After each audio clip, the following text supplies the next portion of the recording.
simpleng lunas lang ha, libreng lunas. 14 na sakit na matutulungan ng pagkain ng saging.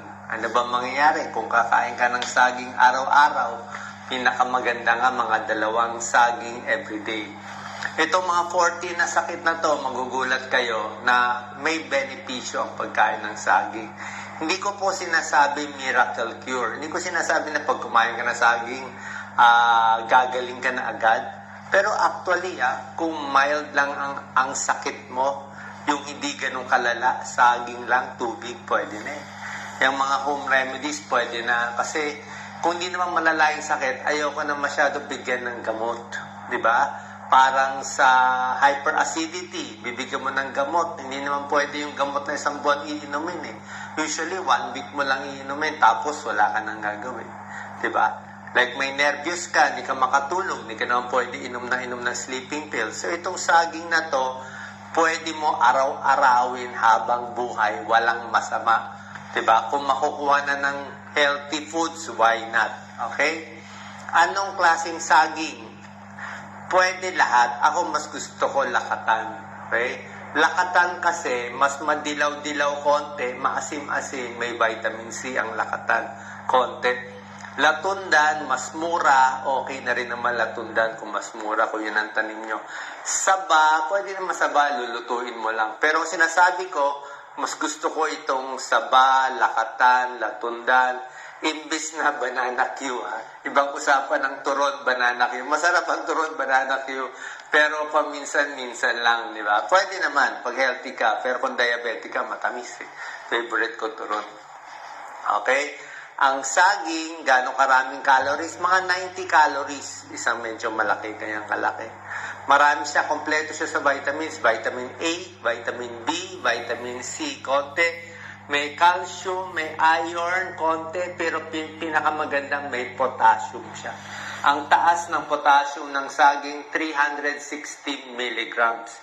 May carbohydrate din siya, pampabusog. Para siyang kanin, nakakabusog. Pero healthy carbohydrates to.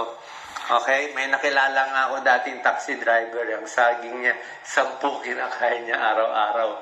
Pero at 50 years old, kita ko, maskulado. 10 saging para daw sa pagod niya. Okay, medyo maraming 10. Pero kung 2 hanggang 4 na saging, okay na sa akin. Haluan nyo rin ng ibang prutas. Diba? Iba-iba, mas maganda. 14 na sakit, magugulat kayo. Number 1, para sa may hyperacidity, may GERD, may ulcer. Okay? May ulcer, may GERD, may gastric reflux. Basta problema sa tiyan, nangangasim, pwede ang saging. Para siyang natural antacid. Meron pong pag-aaral yan, search nyo. May mga medical studies yan. Bilang internist, cardiologist, di ba, inaaral ko itong medical studies. Hindi ganun kalaki yung pag-aaral, pero meron na rin. May component na leucocyanidin, isang flavonoid, isang antioxidant, ang saging. Siya ang tumatapal sa ulcer. So, pag may gasgas ang tiyan mo, imagine mo, tiyan mo, di ba, mahapdi, na gasgas, na ulcer ka sa stress, di ba? Tapos yung saging, di ba, parang mushy siya, malambot. Pag tumapal yan sa tiyan, kalmado tiyan mo. Di ba, kalmado ang tiyan mo, parang tumapal siya, di ba? Pwede rin tinapay, gusto mo, tinapay, kanin, pero mas maganda saging, mas hindi ganun kataas ang blood sugar mo compared sa kanin. So, ulcer, GERD, hyperacidity, biglang kinutom madaling araw, ako lagi may saging. Minsan may kalahating saging kinain ko eh. Lagi ako may baon sa gabi, katabi ng kama ko, saging at tubig. Number 2, magugulat kayo, benefit ng saging. Maganda sa puso. Maganda sa puso. Puso kasi muscle eh. Ang muscle kailangan ng potassium. Ang binti, kaya nagpupulikat, kulang sa potassium. So lahat ng muscle, pag wala kang potassium, ano mangyayari? Hypokalemia, low potassium. Ano nangyayari sa low potassium? Paralyzed. Diba? Hindi ka makalakad, nanghihina, nagpapalpitate, pag mababa potassium, alam niyo yan. Yung mga low potassium, na-hospital sila. Lalo na mga Pilipino, for some reason, bumabagsak ang potassium ng mga kababayan natin. Siguro sa init, sa pawis, kababayan natin hindi kumakain ng prutas, di ba? Mahal ang prutas, kaya mabagsak ang potassium. Ideally, 4.0. So, ang saging maraming potassium, 360 milligrams, maganda sa puso, maganda sa palpitasyon. Mga makabog ang dibdib. Pag mababa ang potassium, kumakabog. Kaya, pag gumanda kabog ng dibdib mo, nag-normal yung kabog ng dibdib, gumanda yung pumping ng puso, mas hindi ka mai-stroke. Alam niya ng mga cardiologists na i-stroke ang tao kasi nga nagloloko yung tibok ng puso, irregular heartbeat, nag-iiba yung tibok, nagbubuo yung dugo sa puso, titilapon sa utak na stroke, embolic stroke. So, good for the heart, good for palpitation, good for preventing stroke. Number 3 out of 14 na sakit na matutulungan ng saging, high blood. High blood pressure, hindi ko sinabi kumain ng saging, bababa ang blood pressure. Pero, pag kumain ka ng potassium-rich foods, maraming potassium, saging, patatas, ibang prutas, ang mangyayari, bababa ang sodium mo. Kasi potassium and sodium, parang palitan yan sa cellula natin eh. Pag kumain ka maraming sodium, hindi maganda sa potassium mo. Pag kumain ka ng maraming potassium, mas malalabas yung sodium. Sodium, asin. Pag nag-ipon yung asin sa katawan, manas sa mukha, manas sa paa, high blood. Maraming asin, sure, high blood ka. Maraming potassium, baka mas gumanda blood pressure mo, at least hindi tataas, baka bumaba pa konti. Iwas ka sa mga alas. So, good for high blood din yan. Pero hindi ko sinabi gamot siya sa high blood, Basta good for high blood, dagdagan mo ng gamot nyo para makontrol pa. Other tips, diba? Diet, wag maalat, may tulong yun. Number 4, ito pinakagusto ko sa saging, kaya lagi ako may saging. Ang saging, meron siyang vitamin B. Ano ba ang vitamin B? Anong brand name yan? Stress tablet eh. Ang vitamin B, stress tablet. Ang saging, maraming vitamin B. At ang saging, may secret component na tryptophan. I-search nyo.